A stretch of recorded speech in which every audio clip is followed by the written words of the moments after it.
My name is Henrik Mitschke. I'm the project officer for Minginish Community Hall Association. The Community Hall Association is about 10 years old and it was developed as a focal point for the community. We got some funding from a big lottery. The Fairy Pools is a succession of waterfalls. Glenbrittle is the village that lies at the end of the glen. For the last 5 years, that road has become almost impassable for residents and for deliveries, emergency services, anything that's trying to access Glenbrittle because of the verge parking from all the tourists. The previous car park had a total capacity of about 30 if you were really pushing it. And we're getting a footfall of, in November last year, it was clocked up to 186,000 people. It wasn't a case of, we'll expand the car park a little bit so we can get some cars off the road. No, we had to get all the cars off the road. It was not going to make any difference otherwise. Because of the scale of the project and the amount of money that was required to do something, then that created a big challenge. The first phase of the project received leader funding and Highlands and Islands Enterprise funding as well as Highland Council funding.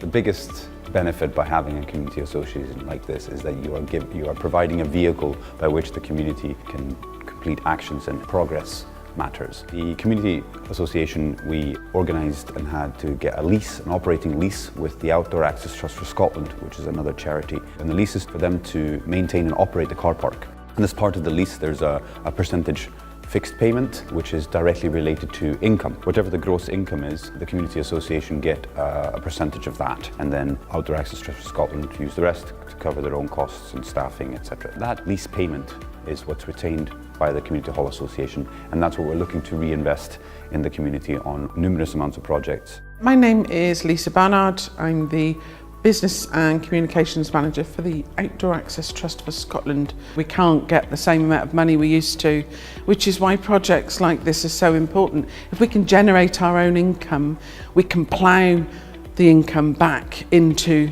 the communities, into the environment. What we hope to do is the conservation element, as we always do, which would be to upgrade and improve the path going up to the fairy pools. If you go on the path, you can see it's a bit of a mess. What a lot of people I don't think realise is that the fairy pools site itself is a SSSI. That's a site of special scientific interest, which is a whole nother reason to try and stop the whole area being eroded by increased footfall.